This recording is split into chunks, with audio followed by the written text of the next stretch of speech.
శ్రీమాత్రే నమ. జై గురు దత్తాత్రేయ నమ. ఈ వీడియోలో మనం వృశ్చిక రాశి వారికి అక్టోబర్ 1 నుంచి డిసెంబర్ 31 మధ్యలో జరగబోయే త్రైమాసిక ఫలితాల్లో మీరు తీసుకోవలసినటువంటి జాగ్రత్తల గురించి తెలుసుకునే ప్రయత్నం చేద్దాం. ఏదైనా వృశ్చిక రాశి వారికి కుజుడు యొక్క స్థితి ఇంపార్టెంట్ అన్నమాట. మీ యొక్క జన్మజాతకంలో మీరు పుట్టినప్పుడు కుజుడు ఎంత బలంగా ఉంటే, అంటే ఎస్పెషల్లీ వృశ్చిక రాశి వారికి మీ యొక్క ఉద్యోగ ప్రయత్నాలు, అంటే ఉన్నత స్థాయి ఉద్యోగం, స్థిరాస్తి, భూములు, ఇవన్నీ కూడా పుట్టినప్పుడు కుజుడు యొక్క బలాన్ని బట్టి ఆధారపడి ఉంటాయి. గోచారరీత్యా కూడా కుజుడు సంచరిస్తున్నప్పుడు మీ యొక్క స్థితిగతులు, వ్యవహారాలు, ఆర్థిక విషయాలు చాలా వరకు మారుతూ ఉంటాయి. ముఖ్యంగా మీ యొక్క ఉద్యోగం, వివాహ జీవితం మీద కుజుడు యొక్క ప్రభావం ఎక్కువగా ఉంటుంది. చాలా సందర్భాల్లో ఈ వృశ్చిక రాశి వారు ఈ ధన సంపాదించే ప్రయత్నంలో, ఉద్యోగ ప్రయత్నాల్లో కొంతవరకు కుటుంబానికి దూరంగా ఏదో విదేశంలోనో లేదంటే ఏదన్నా మిలిటరీ అలాగా సంస్థల్లో పనిచేస్తూ ఎక్కువ కష్టపడుతూ కుటుంబానికి దూరంగా ఉండేవాళ్ళు ఈ వృశ్చిక రాశిలో ఉంటారు. అటువంటి వాళ్ళే జీవితంలో బాగా పైకి వచ్చి సెకండ్ హాఫ్లో బాగా సుఖపడడం కూడా జరుగుతూ ఉంటుంది. అటువంటి వృశ్చిక రాశి వారికి కుజుడు ఈ అక్టోబర్ 27 వరకు 12వ స్థానంలో ఉన్నాడు. సో దీనివల్ల ఏంటంటే ఈ సమయంలో మీరు కుటుంబ అవసరాల కొరకు, సంతానం యొక్క విద్య, వాటి కొరకు ఎక్కువ ధనాన్ని ఖర్చు పెట్టడం, అలాగే స్థిరాస్తి కొనాలని మీ ఆలోచన చాలా విపరీతంగా ప్రయత్నం చేస్తూ ఉంటారు. స్థిరాస్తి కొనాలని అది ఏదో విధంగా నెరవేరుతుంది. అలాగే ఏదన్నా ఈ అప్పులు అలాంటివి ఏమైనా ఉంటే, అంటే రుణాలు తీర్చే ప్రయత్నం చేస్తూ ఉంటారు. అంటే రుణాలు అన్నప్పుడు కేవలం మనం తీసుకున్న అప్పే కాకుండా తల్లిదండ్రులు చూడడం బాధ్యత, తమ్ముళ్ళని చదివించడం, ఏదో ఒక బాధ్యత సిస్టర్స్ వల్ల ఏదో వల్ల ఇవన్నీ కూడా ఈ సమయంలో మీకు ఎక్కువ భారాన్ని కలగజేయడం జరుగుతూ ఉంటుంది. తప్పదు, ఎందుకంటే కొన్నాళ్ళ పాటు మీకు ఏదో ఒక బర్డెన్ మీ మీద ఉండడం జరుగుతూ ఉంటుంది. ఇది గత జన్మది ఈ జన్మలో తీర్చుకోవడం అనుకోవాలి. అయితే అక్టోబర్ 27 నుంచి డిసెంబర్ 7 మధ్యలో కుజుడు రాశిలో ప్రవేశించడం వల్ల మీలో ఒక ఆత్మధైర్యం ప్రవేశిస్తుంది. అంటే ఎన్ని కష్టాలు ఉన్నా, ఎన్ని ఇబ్బందులు ఉన్నా మనిషి ధైర్యంగా ఉంటే ఏదన్నా సాధించగలడు అన్నటువంటి ధైర్యంతో ముందుకెళ్తూ ఉంటాడు. అలాగే కష్టాలు కూడా అతనికి దూరంగా జరుగుతూ ఉంటాయి. మనిషి బలహీనంగా ఉన్నప్పుడే కష్టాలు వచ్చి మీద పడుతుంటాయి. మరి ఈ సమయంలో మీరు మీ యొక్క అనారోగ్య సమస్యల నుంచి అయితేనే, ఆర్థిక సమస్యలను అయితేనే దాన్ని ఎదుర్కోవడం జరుగుతుంది. అంటే బయటపడడం వేరు, దాన్ని ఎదుర్కోవడం వేరు. అంటే మీ సమస్యలను మీరు సమర్థవంతంగా ఎదుర్కొని దాని నుంచి బయటపడడం జరుగుతుంది.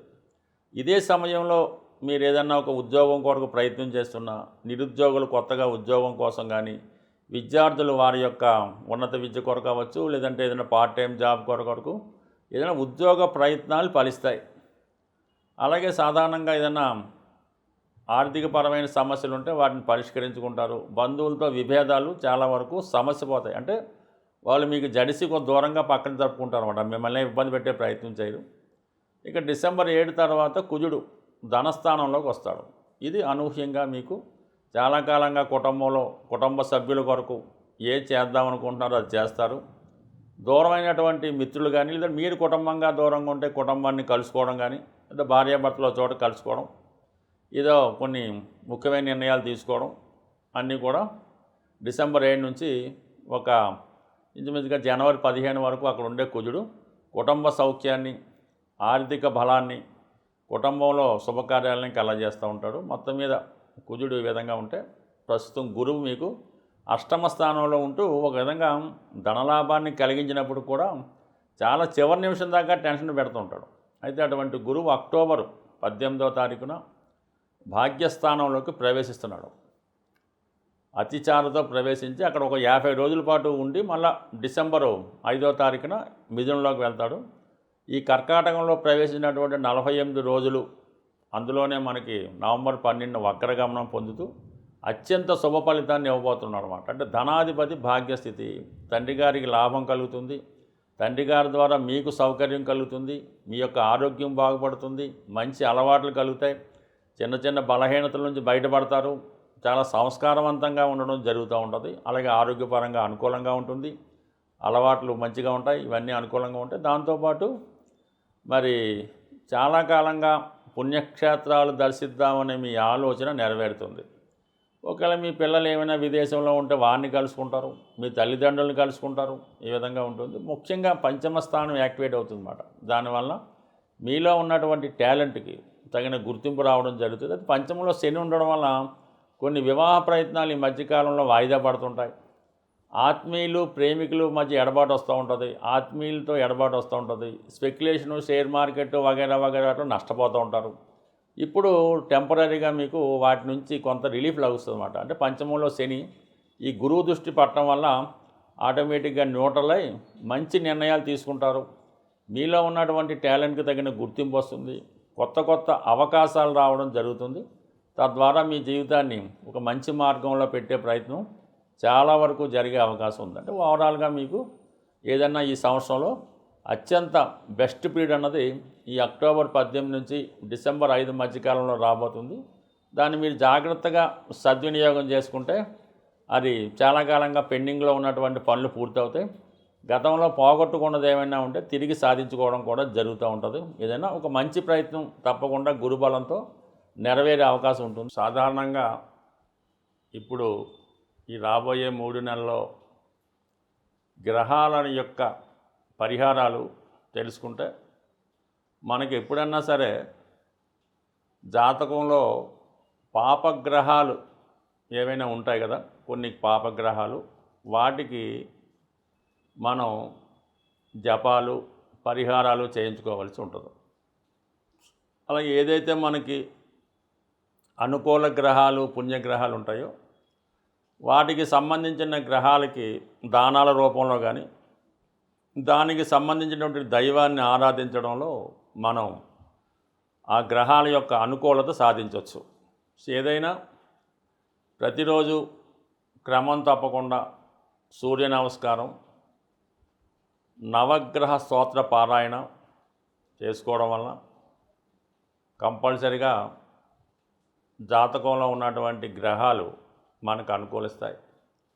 ముఖ్యంగా తండ్రి గారిని గౌరవిస్తూ వారి యొక్క మాటకి విలువ ఇవ్వడం వల్ల, వారిని అనుసరించడం వల్ల, మొత్తం మీద వాళ్ళు చెప్పించేయడం వల్ల రవిగ్రహం అనుకూలించి మీకు అటు మంచి ప్రభుత్వ అనుకూలత, ప్రభుత్వ ఉద్యోగం లాంటివి వచ్చే అవకాశం ఉన్నది. గురువు యొక్క అనుసరించడం వల్ల అంటే గురువుని పూజించడం వల్ల, అంటే పూజించడం అంటే వ్యక్తిగతంగా మీ గురువు ఉంటే ఆ గురువుకి సేవ చేయడం, ఆ గురువుగారు చెప్పినట్టు నడుచుకోవడం, వారికి కొన్ని సౌకర్యాలు కల్పించడం వల్ల, అంటే గురువుని మీరు బాగా నమ్ముకుంటే జాతకంలో ఉన్నటువంటి జూపిటర్ అనుకూలించి మనకి మంచి సంస్కారాన్ని, ధనాన్ని, సంపదని ఇవ్వగలడు. అంటే గురువు ధనకారకుడు, విద్య ద్వారా ధనం సంపాదించుకోవడం వల్ల, అంటే ఇక్కడ ఎక్కడో మనం దేవుణ్ణి పూజించక్కర్లేదు, ఎదురుగుండా ఉన్న వాళ్ళని పూజిస్తేనే ఈ విధంగా గురువుని పూజించడం వల్ల జాతకంలో ఉన్న సకల దోషాలు సాల్వ్ అవుతాయి. ఇంకా మదరు, తల్లిని సేవించడం వల్ల, తల్లిగారిని గౌరవించడం వల్ల, వారి ఇబ్బందుల్లో ఉంటే వారిని కొద్దిగా జీవనోపాధి కల్పించడం వల్ల మీకు జాతకంలో ఉన్నటువంటి చంద్రుడు యాక్టివేట్ అయి మీకు గృహ సౌఖ్యాన్ని కలిగించడం జరుగుతుంది. మనశ్శాంతిని కలిగిస్తాడు, ప్రశాంతంగా నిద్రపోగలుగుతారు. అంటే మీ యొక్క తల్లిగారిని మీరు సేవించడం వల్ల.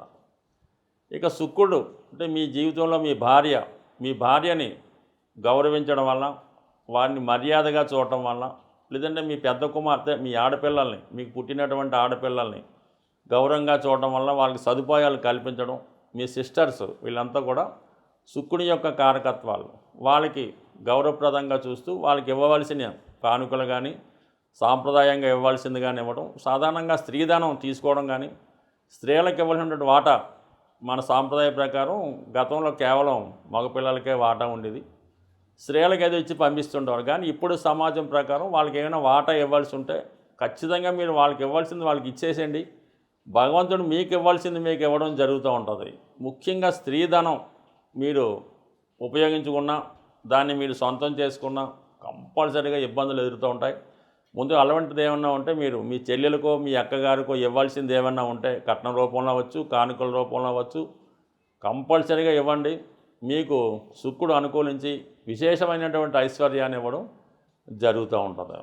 అలాగే కుజుడు సహకరించాలంటే మీ తోడబుట్టిన వాళ్ళు అంటే మీ తమ్ముడిని చదివించడమో, వాడిని మంచి మార్గంలో పెట్టడం, వాడు ఏమైనా ఇబ్బందుల్లో ఉంటే వాడిని సరైన మార్గంలో పెట్టడం వల్ల కుజుడు యాక్టివేట్ అవ్వడం వల్ల మీకు భూములు స్థిరాస్తులు కలిసి వస్తాయి, మానసిక ధైర్యం కలుగుతుంది, మంచి సంతానం కలిగే అవకాశం అది ఉంటుంది. సో అలాగే మరి బుధుడు మరి మీ యొక్క చిన్న చెల్లెలు కానీ అలాగే మీ చిన్న కుమార్తె కానీ దానికి బుధుడు కారకత్వం వహిస్తూ ఉంటారు. ఈ విధంగా మీ కుటుంబంలో ఉన్నటువంటి ప్రతి సభ్యులు కూడా మీ యొక్క ఈ గ్రహాల యొక్క ఫలితాన్ని ఇస్తారు. ముఖ్యంగా రాహు కేతువు మీ తండ్రి గారిని సేవించడం వల్ల తాతగారిని సేవిస్తే రాహు, తల్లిగారి యొక్క తండ్రి గారిని సేవిస్తే కేతువు మీకు మంచి ఫలితాన్ని ఇవ్వడం జరుగుతూ ఉంటుంది. మీరు ఎక్కడికో వెళ్లకుండా మీ ఇంట్లో ఉన్న వాళ్ళకి సేవ చేసుకుంటూ, ముఖ్యంగా వృద్ధులకి చిద్దుగా సేవ చేసి, సేవ ఏమక్కర్లేదు, వాళ్ళు ఒకసారి పలకరించి వాళ్ళకి ఏమైనా కావాలో అడిగి కావాలని మందులే తెచ్చి పెడితే వాళ్ళ డబ్బులతో అనుకోండి, కంపల్సరీగా శని భగవానుడు సహకరించి మీ యొక్క జీవన విధానానికి మంచి మార్గం చూపడం జరుగుతుంది. ప్రస్తుతం దీన్ని మించిన రెమెడీ అయితే ఏది ఉండదు. మీరు వేల లక్షల కోట్లు ఖర్చు పెట్టడం కన్నా మీ ఇంట్లో ఉన్న వాళ్ళని ముందు జాగ్రత్తగా చూస్తే మంచిది. నా దగ్గరికి వచ్చినటువంటి ఇప్పటిదాకా నేను చూసినటువంటి సుమారు అనేక వేల జాతకాలు, ఒక 70-80 వేల జాతకాల్లో సుమారుగా వాళ్ళ యొక్క తల్లిదండ్రుల్ని ఏ ఆశ్రమంలోనో అక్కడెక్కడో పెడతారు. మన దగ్గరికి వచ్చి మా అబ్బాయి నన్ను బాగా చూసుకుంటాడండి, మా అమ్మాయి నన్ను బాగా చూసుకుంటుందని అడుగుతూ ఉంటారు. ఇది ఎంతవరకు సబబో మీరే ఆలోచించండి. స్వస్తి.